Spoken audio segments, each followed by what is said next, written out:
কেন করতে হলো আজকে, এটাই সবচেয়ে বড় প্রশ্ন। ভারতবর্ষের যেখানে উন্নয়ন থেমে রয়েছে, পশ্চিমবঙ্গের উন্নয়ন যেখানে থেমে রয়েছে, মানুষের অধিকার রক্ষা হচ্ছে না, আর একবার ভারতবর্ষকে অশান্ত করার জন্যে, পশ্চিমবঙ্গকে এই সম্প্রীতি তীরস্থানকে নষ্ট করার জন্যে বিজেপির বিধায়ক, হরিণঘাটার বিধায়ক অসীম সরকার যেভাবে একটা মানবতার পথ প্রদর্শক, হেদায়তের গ্রন্থ পবিত্র আল কোরআন, যে মানব জাতির একটা নয়নের মণি, আমরা জানি যে সংখ্যালঘু সহ বিশেষ করে মুসলিমরা জীবনের সব থেকে বেশি যাকে ভালোবাসে সেটা হচ্ছে আল কোরআন।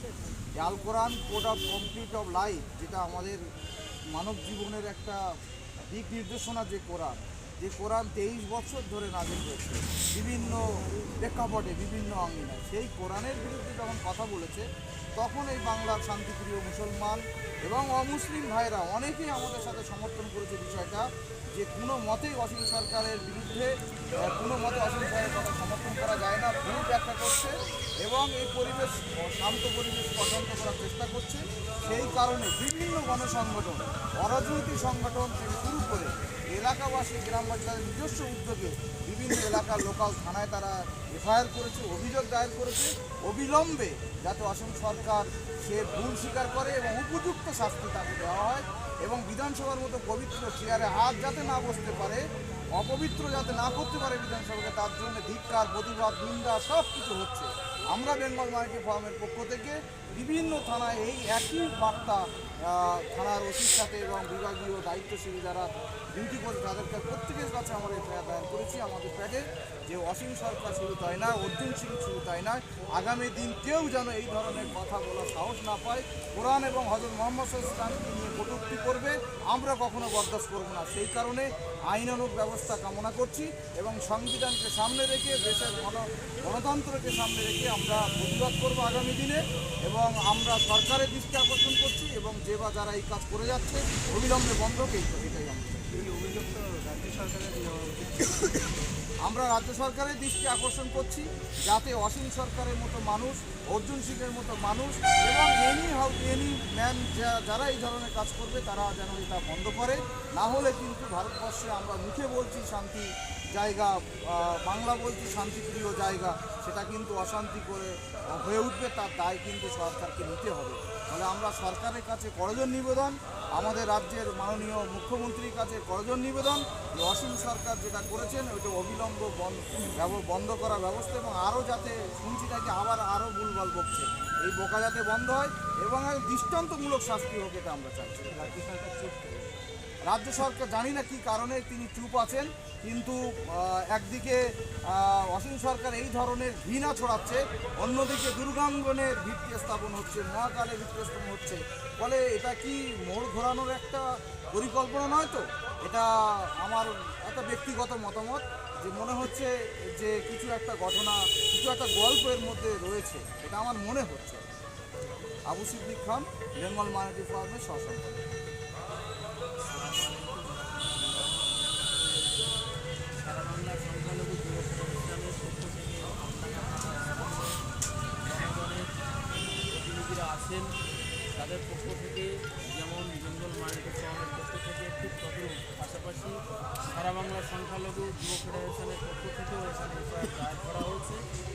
কারণ আপনারা সকলেই ইতিমধ্যে শুনেছেন বা আপনারা সকলেই জানেন, অসীম সরকার তিনি যে কোরআনে যে আয়াতটা তুলেছেন তার আগে এবং পিছিয়ে সেগুলো তিনি গোপন করে শুধু যেটা লেখা আছে কাফেরদের মারো, অমুক করো, হত্যা করো, সেটাই তিনি বলেছেন। এটা মূর্খামি ছাড়া কিছুই নয়, কারণ কোরআনে যেটা বলা হয়েছে নির্দেশ আছে আল্লাহর, সেটা একটা সময়ের জন্য। মক্কার কাফের এবং মদিনার মুসলমানদের সঙ্গে একটা চুক্তি হয়, সেই চুক্তিটা যখন কাফের মুশরিকরা ভঙ্গ করে, তখন ভঙ্গ করে চুক্তি ভঙ্গ করে মুসলমানদের উপরে আঘাত করার কারণে এই নির্দেশ সেই সময়ের জন্য ছিল, সেই নির্দেশটা কোরআনে এখনও নেই।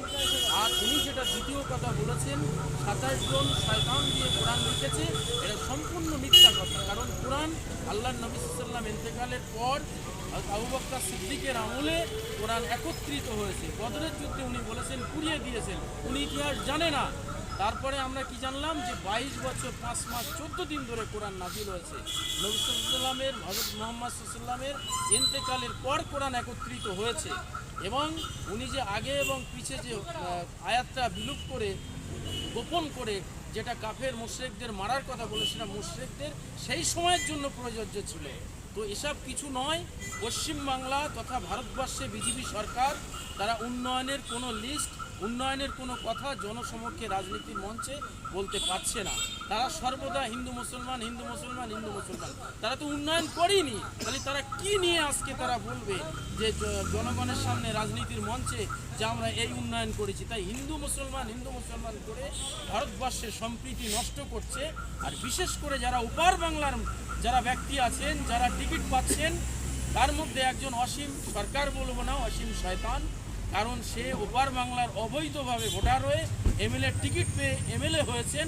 আগামী দিনে বিজেপির কাছে আরও নাম্বার বাড়ানোর জন্য, আরও তার গ্রহণযোগ্যতা বাড়ানোর জন্য বেশি বেশি করে হিন্দু মুসলমান তাদের ধর্ম, তাদের নবী, আমাদের নবী সাল্লাম সম্পর্কে কটূক্তি এবং কুরুচিকর মন্তব্য করছেন। তো এইগুলো একটু ভাবা দরকার। আজকে কেন ভারতবর্ষে হিন্দু মুসলমান কেন করতে হবে? হিন্দু সম্প্রদায়ের মানুষ তারাই তো সংখ্যাগরিষ্ঠ, তাদের এক হও কেন করছে? এখানে তো মুসলমানরা ক্ষমতায় নেই, তাহলে এখানে হিন্দুরা ভালো আছেন। যদি হিন্দুরা সংখ্যালঘু থাকতো ভারতবর্ষে তথা পশ্চিমবাংলায়, অন্য রাজ্যে, তাহলে এখানে হিন্দুরা এক হও বলতে পারতেন। এখানে তো হিন্দুরাও সংখ্যাগরিষ্ঠ। আসলে ওসব কিছু নয়, তাদের ভোট ব্যাংক শক্ত করা এবং হিন্দুদের ভোটগুলো নিয়ে তারা ক্ষমতায় আসবে, এসে উন্নয়নের কোনো কারবার নেই। উন্নয়নই তো হচ্ছে না। সর্বদা যখনই একটা আপনার ইলেকশন আসছে তার আগে একটা ঘটিয়ে দিচ্ছে। আপনারা জানেন কাশ্মীরে পুলওয়ামা হামলা, এগুলো তারা নিজেরা ঘটাচ্ছেন। পরবর্তীতে আমরা সোশ্যাল মিডিয়ায় দেখতে পাচ্ছি তাদের চক্রান্ত ফাঁস হয়ে যাচ্ছে। তাই ওদের উন্নয়নের কোনো, আজকে কেন্দ্র সরকার দীর্ঘ 15 বছর ধরে ক্ষমতায় আছে, কোনো উন্নয়ন কিছু করেনি। ওই মন্দির মসজিদ হিন্দু মুসলমান। তাই এসব কিছু নয়। ও একজন অপদার্থ বাংলাদেশের, অসীম সরকার, সে একজন বাংলাদেশের অনুপ্রবেশকারী, এখানে অবৈধভাবে ভোটার হয়েছেন। তাই তিনি বেশি করে নাম্বার বাড়ানোর জন্য, বেশি গ্রহণযোগ্যতা বাড়ানোর জন্য এই সমস্ত হিন্দু মুসলমান করছেন। কোরআনে যে আয়াতটা বলেছেন এটা সম্পূর্ণ মিথ্যা। কোরআন বদরের যুদ্ধের সময় একত্রিত ছিল না, সম্পূর্ণ মিথ্যা। তৃতীয় নাম্বার কথা হচ্ছে, কোরআন আল্লাহ নবী সাল্লাম 1500 বছর আগে প্রয়োজনে বিভিন্ন প্রেক্ষাপটে আয়াত নাজিল হয়েছে। এখনো পর্যন্ত কিয়ামত পর্যন্ত চ্যালেঞ্জ আছে যে কোরআনের অনুরূপ সূরা কেউ যদি বানাতে পারে, তোমরা একে অপরের সহযোগিতা নিয়ে কেউ বানাতে পারবে না। এটা কোরআনের চ্যালেঞ্জ। অসীম সরকার সহ যারা ধর্মে ভেদাভেদ কোরআন নিয়ে কটূক্তি করতে চায়, এখনো করছে, তাদের কাছে চ্যালেঞ্জ। তারা মুখোমুখি আমাদের সঙ্গে বসুক, চ্যালেঞ্জ আমরা গ্রহণ করলাম। অনুরূপ কোরআনের একটা সূরা তারা তৈরি করে দেখাক। যদি এটা মানুষের তৈরি হয়, শুধু আজকে নয়, 1500 বছর আগে থেকে এই চ্যালেঞ্জ কোরআন শরীফে বলা আছে। তো সেই হিসাবে যাতে করে আগামী দিনে তার বিরুদ্ধে আইনানুগ ব্যবস্থা নেওয়া হয়, আজকে আমডাঙ্গা থানায় আমরা একত্রিতভাবে এফআইআর দায়ের করলাম। এমডি নিজামুদ্দিন। আমরা একটু স্লোগান,